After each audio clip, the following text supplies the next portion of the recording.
साथ दे रहे हैं, क्या देखिए, हिंदुजान मंच ब्रज प्रांतीय मंत्री महामंत्री के खिलाफ जिस तरह साजिशन इनके साथ जो घटना किया गया, उस घटना को देखते हुए हमारी ओर से एफआईआर हुई, लेकिन नक्सलवादी हम कहेंगे उस नशेबाज डॉक्टर को, जिन्होंने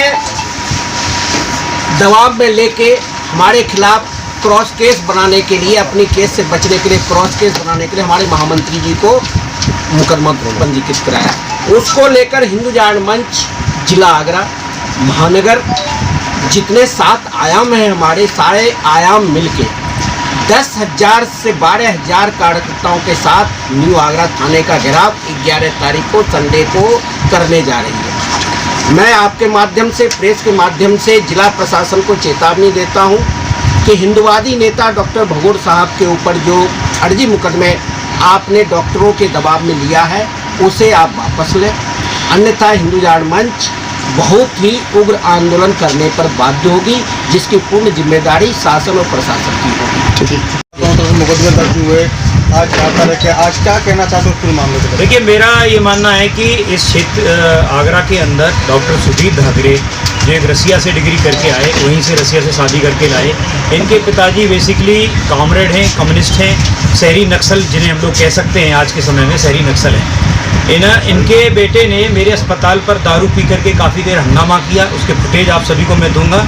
और 1-1.5 घंटे हंगामा करने के बाद एक महिला से अभद्रता की, मेरे स्टाफ सफाई कर्मचारियों से अभद्रता की। इसके बाद मैंने अपने कर्मचारियों से कहा कि आप पुलिस को फ़ोन करिए, पुलिस आ गई, पुलिस के साथ बदतमीजी की, उसके भी फुटेज मैं आपको दूंगा। इसके बाद पुलिस जब इनको थाने ले जाने लगी तो अपनी गाड़ी जो चालू करके भाग गए, और मैं चूँकि हमारे सफाई कर्मचारियों के साथ बदतमीजी हुई तो सफाई कर्मचारियों ने मुझसे ये कहा कि डॉक्टर साहब हम ऐसे कोई काम नहीं करेंगे, जो कोविड सेंटर है, बड़ी मुश्किल से हमारा स्टाफ काम कर पा रहा है, कोविड के मरीज भर्ती हैं, तो उन्होंने मुझे कहा कि हम ऐसे काम नहीं करेंगे। तो मुझे मजबूरन घर से रात को आना पड़ा कि ऐसा ना हो कि ये लोग जो है हमारे सफाई कर्मचारी अस्पताल छोड़ के चले जाएं, जो हमारे बीमार कोरोना से पीड़ित व्यक्ति भर्ती हैं उनमें कोई सफाई में अव्यवस्था हो। मैं रास्ते से आ रहा था, तभी इनकी गाड़ी गई, गाड़ी जा रही थी बुरी तेज़ी से निकल के, तो मैं अपने घर लौट के जा रहा था। रास्ते में मेरी गाड़ी को रोक के इनकी पत्नी ने और इन्होंने मुझ पर पहले हमला किया, हमले में इनकी पत्नियों ने हमला किया तो मेरे यहाँ खोसा मारा।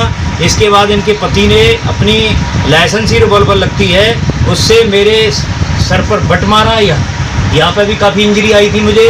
इसके बाद जब मैंने इनका हाथ पकड़ा तो वहीं पर स्ट्रेट फायर किए। इसके बाद मुझे लगा कि दोनों पत्नी नशे में चूर हैं, हो सकता है मेरी हत्या कर सकते हैं, तो मैं पीछे हटा। जब भी इन्होंने स्ट्रेट मुझ पर फायर किए, उसके सारे वीडियो फुटेज मैं आपको देता हूँ। तब मैंने वहाँ से फिर पुलिस को फ़ोन किया, वहाँ पर 15-20 मिनट में 20 पुलिस वाले 10 दरोगा वहाँ पहुँच गए मौके पर पहुँचने के बाद वही पुलिस इनके घर गई। घर पर भी जब पुलिस गई तो इनकी पत्नी छत से उनको पुलिस वालों को गालियाँ दे रही थी। पुलिस चूँकि इनकी कहना चाहिए कि गाली काफ़ी देर सहती रही। इसके बाद पुलिस ने ही इनके घर का दरवाज़ा तोड़ा।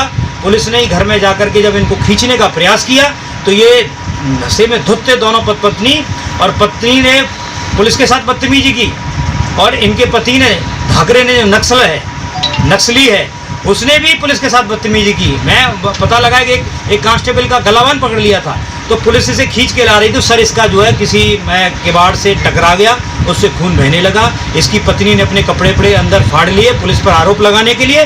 पुलिस बैकफुट पर आ गई। मैं चूँकि वहाँ बिल्कुल चौराहे पे हम लोग खड़े हुए थे, पुलिस ने कहा कि आप जाइए मेडिकल कराइए। मैं उसी रात को आकर के मेडिकल कराया अपना। मेडिकल कराने के बाद मैंने तहरीर दी। तहरीर में मेरा 307 का मुकदमा पुलिस ने लिखा।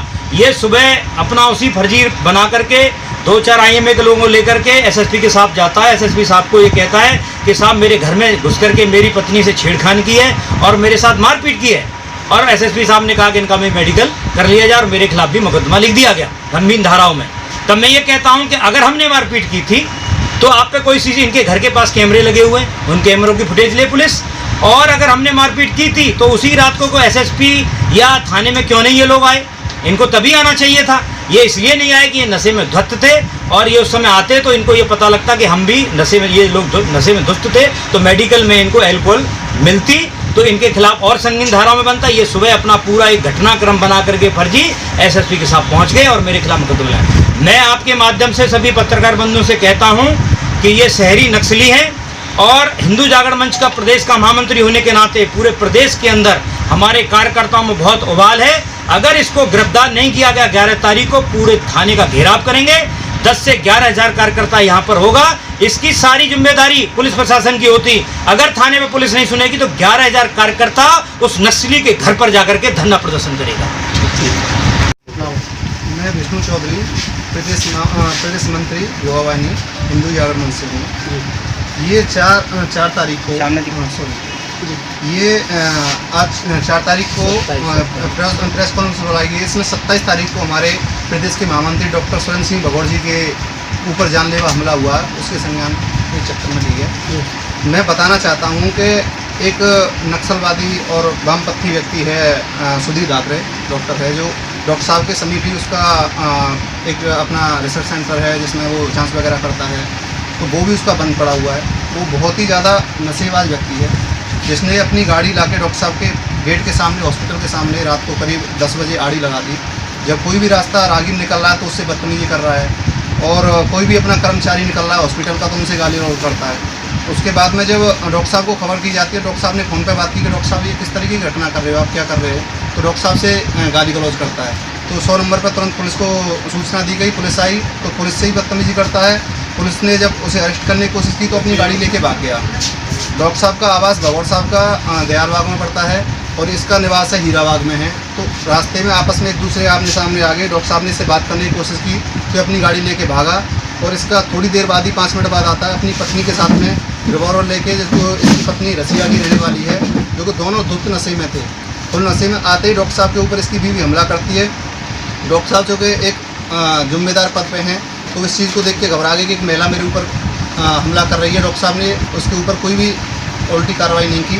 तुरंत डॉक्टर साहब ने समझाने की कोशिश की तो इतने में इसने धाकरे ने आके और डॉक्टर साहब के यहाँ पे सिर पे रिवॉल्वर मार दी, इससे डॉक्टर साहब के ब्लड निकलने लग गया और उसने 2-3 गोलियां चलाई डॉक्टर साहब के ऊपर, तो डॉक्टर साहब ने ऊपर उठा दिया, जिसका वीडियो हम आपको अभी पर्याप्त करा देंगे। और उसके बाद में डॉक्टर साहब जब वहाँ से जाते हैं तो 2 डायरेक्ट फायर करता है डॉक्टर साहब के ऊपर। पुलिस ने दोनों तरफ से मुकदमे दर्ज किए हैं जी। अब हिंदू जागरण मंच का क्या स्टैंड रहेगा इस पूरे मामले को लेकर? हमने तय किया है कि 11 तारीख को रविवार को समय 12 बजे के करीब में हमारा रहेगा इसमें कि हमारे 10,000 कार्यकर्ता जो जिले से होंगे, प्रांत से होंगे, इकट्ठा होके, और पुलिस की जो अभी तक कार्रवाई कार्यशैली है जिस तरीके से वो करते आ रहे हैं उसके खिलाफ हमें ये कार्रवाई करनी है। जिस तरीके से उन्होंने अभी तक कोई अरेस्टिंग नहीं की है जिस तरीके से, और हमें जितना भी अब, क्योंकि सरकार सुनती नहीं है कहीं भी, अगर पुलिस प्रशासन नहीं सुनना तो उसके लिए हमें फिर अपने तरीके से कार्रवाई करनी पड़ेगी, क्योंकि हमने काफ़ी समय दिया है और हम उसके लिए अल्टीमेटम देते हैं। 1 हफ्ते का अभी भी समय है कि गिरफ्तारी करो, इसको जेल भेजो, और जो डॉक्टर साहब पे फर्जी मुकदमे लगाए गए उनको वापस करो, और जो बदनामी की जा रही है प्रदेश के प्रांत मंत्री की, प्रांत महामंत्री हैं, उनकी बदनामी की जा रही है उसको स्पष्ट करो, जिसमें कि हम रिवॉल्वर डॉक्टर साहब दे चुके हैं, डॉक्टर साहब ने एक भी फायर नहीं किया है, जिसकी जांच भी हुई है, उसमें कोई एक भी फायर का रिकॉर्ड नहीं है कहीं भी। अगर उसके ऊपर वो कह रहे हैं कि हमला हुआ तो डॉक्टर साहब हमने भी मांगा है, सबने मांग की है, कप्तान साहब से मुलाकात की, हमने कहा वीडियो दिखाओ भाई, जिसके घर में धाकरे के घर में लगी हुई हैं कैमरे लगे हुए, तो भाई रिकॉर्डिंग दिखा दो हमें अगर हमने कहीं हमला किया और हमारे ऊपर डॉक्टर साहब के ऊपर हमला हुआ, उसके लिए हमारे पास में रिकॉर्डिंग है। और हम रविवार के दिन अगले बहुत बड़ा आंदोलन होगा, ये बहुत ज़्यादा उग्र हो, उससे पहले यही अच्छा है। तो प्रशासन से निवेदन है कि इसकी अरेस्टिंग करके इसे जेल भेजने की कार्रवाई करें।